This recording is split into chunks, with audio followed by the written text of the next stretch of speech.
Bonjour à tous. Alors, vous êtes bien installés? Commençons par la première participation au Fais-moi peur de Camblog. Un soir d'été, alors que la lune était très haute dans le ciel et que de nombreux nuages se tassaient autour d'elle, laissant entrevoir que quelques-uns de ses rayons, on pouvait entendre des jeunes gens discuter dans la forêt. Une forêt tout à fait banale, non loin d'un village au bord de la mer. Pourtant, malgré la présence de la lune là-haut, il régnait une atmosphère sombre et inquiétante. À part les 4 adolescents venus faire du camping et le souffle du vent qui agitait les buissons ainsi que les feuilles d'arbres, tout était calme. Rien aux alentours, pas même un animal pour rassurer de sa présence. Ils étaient seuls. « Dépêchez-vous de vous installer !» cria Kaito qui prenait place sur un tronc d'arbre coupé dans l'herbe tandis que Makoto et Eiji prenaient ce dont ils avaient besoin. « Shinichi, il ne manque que toi !»« J'arrive !» Une fois installé, Kaito claqua des doigts et un feu embrasa les bouts de bois au sol, puis un grand sourire s'afficha sur ses lèvres, tandis que Makoto laissait cuire sa viande à l'aide d'un pic. « Bien, je peux commencer? Si vous avez peur, vous pouvez toujours vous retirer dans vos tentes. »« Tu nous prends pour des trouillards, ma parole, ricana Eiji. » Kaito sourit alors et commença son récit. « On raconte qu'il y a une maison à l'écart des autres dans ce petit village que vous voyez derrière.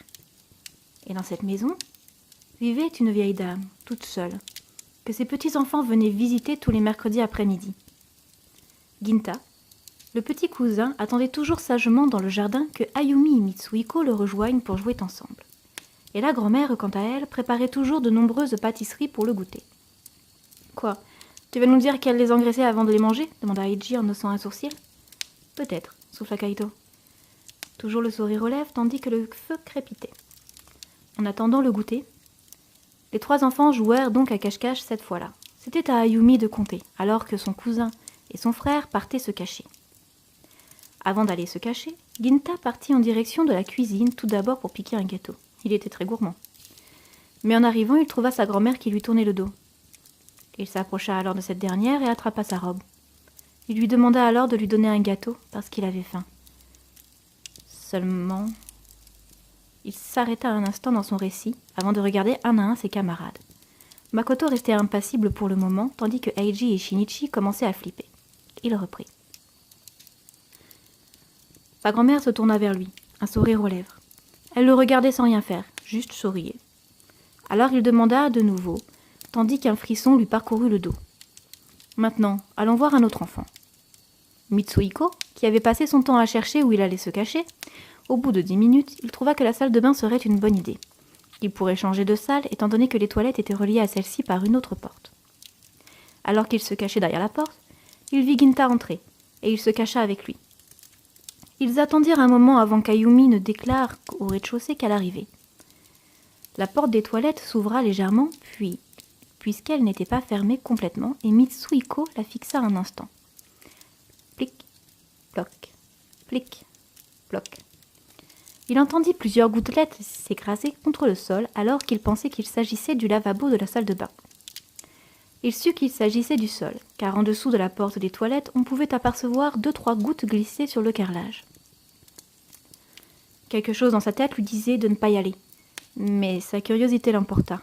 Et puis il devait changer de pièce pour ne pas que sa sœur le trouve. Alors il s'approcha de la porte et l'ouvrit. Son sang ne fit qu'un tour. Ginta était pendue au plafond, la carotide tranchée et le cœur arraché. Si Ginta était mort, qui était l'autre avec lui? Avant qu'il n'ait pu crier ou se retourner, il fut poussé dans les toilettes, souffla-t-il d'un coup en imitant le geste. « Ah !» hurla Eiji en se cramponnant à Shinichi qui hurla à son tour. Une main venait de se poser sur l'épaule du jeune homme qui l'avait fait sursauter.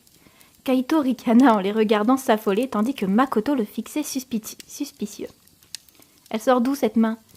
Kaito, si c'est l'un de tes gadgets, ne les laisse pas traîner. »« Je suis en face de toi. Comment veux-tu que je mette une main sur ton épaule ?» Shinichi était occupé à m'écouter. Et Makoto a les mains prises par sa viande, ricana le conteur. « Bien. Je continue ?» Les 2 garçons se regardèrent en haussant les épaules. Ayumi, qui avait fouillé tout le premier étage, monta au 2e. Elle se dirigea dans la chambre de sa grand-mère qu'elle n'avait pas vue en bas. Peut-être était-elle dans sa chambre. Elle pourrait alors lui dire où se cachaient les deux autres. Lorsqu'elle entra dans la pièce, elle la trouva vide. Pourtant, quelque chose attira son regard au sol. Les lunettes de sa grand-mère. Elle ne les enlevait jamais. La petite fille les prit alors pour les rendre à sa mamie. Mais lorsqu'elle les souleva, quelque chose roula jusqu'à ses pieds.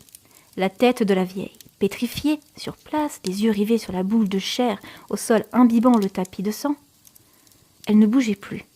Elle était incapable de faire le moindre pas, le moindre son, encore moins lorsqu'elle entendit un bruit métallique derrière elle. Quelqu'un fermait la porte à clé. Et ensuite, Kaito leva les bras en l'air tandis qu'un craquement de branches se fit entendre à quelques pas. Makoto se retourna et vit quelque chose bouger derrière un arbre. Et ensuite, je ne connais pas la suite. Je crois qu'ils sont tous morts. Quoi ? grogna Eiji. C'est nul, de toute manière, ce n'est même pas une vraie histoire. Makoto se leva pour aller vérifier derrière l'arbre. Il resta pétrifié sur place, devenant aussi blanc qu'un cachet d'aspirine. Qui sait, peut-être qu'elle l'est, ricana le jeune homme. Shinichi fronça les sourcils en le voyant faire. Il se leva à son tour aussi rapidement qu'il put, ses traits se déformaient peu à peu qu'il s'approchait de l'arbre, suivi de Eiji. Bon sang ! Ils se décomposèrent sous le spectacle qui s'offrait à leurs yeux. Kaito était pendu, le cœur arraché et la carotide tranchée. Les trois adolescents se retournèrent en même temps. Livide, Kaito n'était plus à sa place sur le tronc.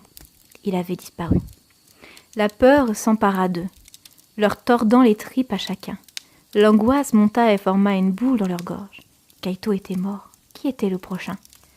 Tandis que leur regard fixait la place où ils se trouvaient quelques instants plus tôt. Le feu s'éteignait. Un second craquement de branches se fit entendre, et lorsqu'ils se retournèrent vers l'arbre, leur cœur rata un battement à l'unisson. Le cadavre avait disparu.